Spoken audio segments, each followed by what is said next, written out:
इस आदमी को अचानक ग्लास के अंदर रखें। गोटियों की संख्या दिखने लगती है। उसे लगा शायद यह उसकी आंखों का कोई धोखा है, लेकिन जब गिलास का ढक्कन हटाया जाता है तो गोटियों के नंबर वही निकलते हैं जो उसने पहले देखा था, जिससे आदमी को पछतावा होने लगता है क्योंकि उसने जुए में कोई पैसा नहीं लगाया था। तो इस बार वो भगवान से प्रार्थना करता है कि उसे एक बार फिर से गोटियां दिख जाए। तभी भगवान उसकी सुन लेता है और उसको ग्लास के अंदर की गोटियां दिख जाती है। इसलिए वो 3 छक्कों पर अपनी सारी जमा पूंजी लगा देता है। उसके बाद तो वो जुए में लगातार सारी बाजी जीतता जा रहा था। देखते ही देखते उसके पास काफी ज्यादा पैसा जमा हो जाता है, जिनमें से उसने अपनी सारी उधारी लोगों को चुका दी थी और सबको पूरे कॉन्फिडेंस के साथ कहता है कि इस बार की बाजी भी वो ही जीतेगा। लेकिन जब उसने गिलास की तरफ देखा तो इस बार उसकी बुरी किस्मत चालू हो जाती है, क्योंकि अब उसकी आंखें गिलास के आर पार नहीं देख पा रही थी। अपनी इज्जत का कबाड़ा होने से बचने के लिए वो अंदाजे में ही गोटियों के नंबर की बोली लगा देता है। फिर वहाँ पर मौजूद सारे लोग भी अपनी अपनी बाजी पर पैसे लगा देते हैं। उस आदमी की तो अंदर से फट रही थी, लेकिन जब सारी गोटियां फिर से उसकी किस्मत में आती हैं, तो सारे लोग बहुत ज्यादा हैरान हो जाते हैं। दरअसल यह सब एक लड़की का भूत कर रहा था जो आखिर में गायब हो जाती है। यह आदमी जैसे ही काला चश्मा पहनता है तो सामने का बुढ़ा कंकाल दिखाई देने लगता है। फिर वो चश्मा उतार कर देखता है तो बुढ़ा वापस नॉर्मल हो जाता है। उसे लगा शायद यह उसका कोई भ्रम है, इसलिए वो दोबारा से चश्मा पहनकर दुकान के बोर्ड को देखता है तो वो हैरान हो जाता है। उसने तुरंत चश्मा हटाया तो बोर्ड वापस पहले जैसा दिखने लगा था। इस रहस्यमयी चश्मे का सच जानने के लिए वो आदमी सड़क पर लोगों को देखता है तो उनमें से सारे लोग कंकाल नहीं थे। उन कंकालों की खास बात यह थी कि वो सब अमीर लोग थे। उसने सुपरमार्केट जाकर देखा तो उसका मालिक भी एक कंकाल था, और जब कंकाल होने का राज खुल जाता है तो मालिक घड़ी से मदद बुलाता है, जिसके तुरंत बाद ही बहुत सारे कंकाल वहाँ पर आने लगते हैं, जिसे देखकर वो आदमी डर जाता है और वहाँ से भागने लगता है। लेकिन एक पुलिस वाले ने उसे पकड़ लिया था, क्योंकि वो पुलिस वाला भी एक कंकाल था। अब आदमी समझ चुका था कि इस दुनिया पर कंकालों ने कब्जा कर रखा है, इसलिए वो आदमी पुलिस को उठाकर पटक देता है और एक बंदूक लेकर सारे कंकाल लोगों का सफाया करने निकल पड़ता है। फिर वो यह बात अपने दोस्त को भी बताता है कि कंकालों ने इस धरती पर कब्जा कर रखा है। उसके दोस्त को इसकी बातों पर बिल्कुल भी यकीन नहीं हो रहा था। उसे लगा कि ये पागल हो चुका है। लेकिन जब वो आदमी जबरदस्ती उसकी आंखों पर काला चश्मा लगाता है तो उसके दोस्त के भी होश उड़ जाते हैं। यह जादुई दर्पण 2 दुनिया से जुड़ा हुआ था। एक बुढ़ी चुड़ैल दर्पण से इंसानों के घर में आती है और शक्तियों से खुद को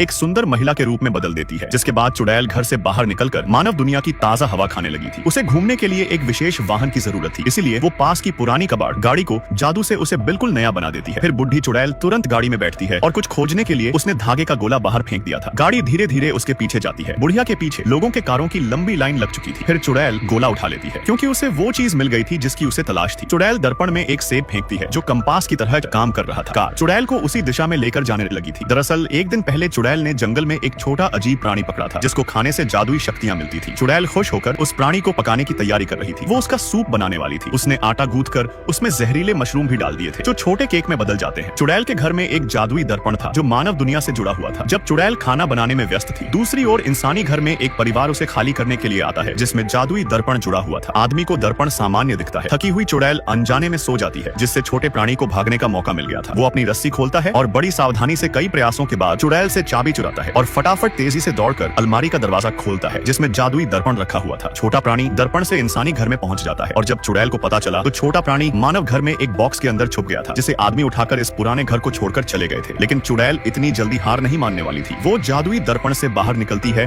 और छोटे प्राणी को वापस लाने की कसम खा लेती है, क्योंकि चुड़ैल उसे खाकर अपनी शक्तियां बढ़ाना चाहती थी। आदमी के परिवार के साथ छोटा प्राणी नए घर में पहुंच गया था, लेकिन जब लड़की ने गलती से उसे देख लिया तो वो एक गुड़िया बनकर जमीन पर लेट जाता है। लड़की को याद नहीं था कि उसके पास पहले कभी ऐसी कोई गुड़िया थी, लेकिन उसकी प्यारी शक्ल देखकर वो उसे अपने बेडरूम में रख लेती है। और छोटा प्राणी गुड़िया बनाकर नहीं रहना चाहता था। वो लड़की की दयालुता महसूस कर नाटक बंद करने का फैसला कर लेता है और उसके पल के झपकाते ही लड़की चौंक जाती है। छोटा प्राणी लड़की से कहता है कि डरो मत, मेरा कोई बुरा इरादा नहीं, मैं दूसरी दुनिया से आया है जहाँ मैं एक दुष्ट चुड़ैल से दूर भाग रहा था। दोनों खुशी से बातें करने लग जाते हैं। लड़की को यह छोटा जीव पसंद आ चुका था। वो उसको नहलाती है, उसे खाना भी खिलाती है, और जब दोनों खेल रहे थे तभी अचानक छोटे प्राणी ने लड़की के घर में एक जादुई पत्थर देखा। यह पत्थर उसके परिवार के विशेष पत्थर जैसा था। छोटा जीव सोच रहा था कि पत्थर लड़की के घर में कैसे आया होगा। पत्थर में जादुई शक्तियां छिपी हुई थी। छोटा प्राणी जैसे ही पत्थर को छूता है तभी आसपास का माहौल सफेद हो गया था। आसमान से कई सारे बर्गर आने लगे थे, जिन्हें देखकर लड़की के मुंह में पानी आ जाता है। फिर लड़की जैसे ही एक बर्गर को चुनती है तभी पत्थर का जादू खत्म हो जाता है। लड़की बर्गर को बड़े चाव से खाने लगी थी। उसका स्वाद बहुत ज्यादा स्वादिष्ट था। जब दोनों खेल रहे थे तभी चुड़ैल लड़की के शहर में पहुंच जाती है। उसकी गाड़ी बिना ड्राइवर के जादू से चल रही थी। चुड़ैल के कार से उतरते ही गाड़ी भी कबाड़ हो जाती है। फिर चुड़ैल एक केला मुंह में डालकर फोन की दुकान में पहुंच गई थी, जहां उसने प्राचीन कीमती सिक्के से दुकानदार का फोन खरीद लिया था। लेकिन चुड़ैल के जाते ही सिक्का भी गायब हो जाता है और वापस चुड़ैल के हाथ में आ गया था। फोन लेने के बाद वो तुरंत लोकेशन चालू करती है और छोटे प्राणी की दिशा में भागती है। दूसरी तरफ लड़की के घर में अचानक छोटे जीव के दादाजी आ जाते हैं। छोटा जीव सब कुछ दादाजी को बताता है कि एक चुड़ैल उसके पीछे पड़ी है।